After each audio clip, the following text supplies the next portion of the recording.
Sosial şəbəkələrdə ən çox yayılan mövzulardan biri də ev şəraitində hazırlanan dəriyə qulluq maskalarıdır.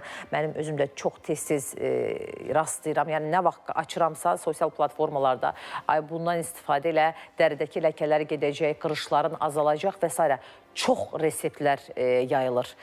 Bu maskaların bəziləri dəriyə fayda versə də əslində bəziləri zərər verə bilər.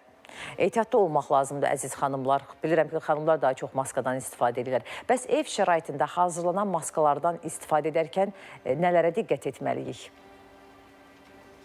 Sosial şəbəkələrdə ev şəraitində hazırlanan dəriyə qulluq maskalarına maraq artıb. İnsanlar dərilərini sağlam və baxımlı saxlamaq üçün müxtəlif maskalardan istifadə edirlər. Bəziləri bu maskaları evdə hazırlayır, digərləri isə hazır məhsullara üstünlük verir. Vətəndaşlar əsasən ev şəraitində hazırlanan maskalara üstünlük verirlər ki, tərkibində hansı maddələrin olduğunu bilsinlər. Ev yaxşıdır ki, çöldəkilər nə bilirsən, nə qatıblar onu. Dror, E vitamini, bir də su qarışdırdı, maska elədi.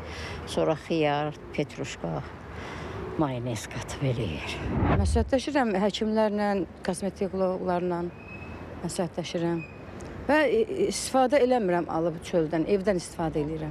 Hazırlanan məhsulların dəri tipinə uyğun olub-olmaması isə sual doğurur. Mütəxəssislər bildirirlər ki, hər maska hər dəri tipi üçün uyğun deyil. Buna görə də maskalardan istifadə etməzdən öncə mütləq həkim məsləhəti olmalıdır. Təbii ki, bu tip maskalar etmək mümkündür, amma bunları etmək üçün ilk öncə mütəxəssis kosmetoloqlardan, dermatoloqlardan məsləhət almaq vacibdir. Çünki kimlərinsə bizə sosial şəbəkədə tövsiyə etdi ki, maskalar hər bir dəri tipinə uyğun gəlməyə bilər.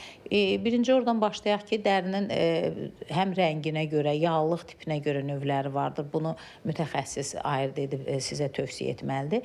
Həmçinin bəzi maskalar var ki, onu gündəlik tətbiq etmək olmaz. Müəyyən insanlar var ki, biz atopik dermatitlər, allergik vəziyyət kimi dəyərləndirdiyimiz bir orqanizmin həssaslığı var ki, müəyyən bir preparatların, müəyyən bir ev şəraitində, hətta təbii vasitələrdən hazırlanmış maskalarda allergik dermatitlər, övrə kimi durumlar yarana bilər. Ona görə də tövsiyəm odur ki, dermatoloq həkimlərə, mütəxəssis kosmetoloqlara müraciət edib, dəri tipini, orqanizmin həssaslıq durumunu təyin edib, ona uyğun maskalardan istifadə edəsiniz.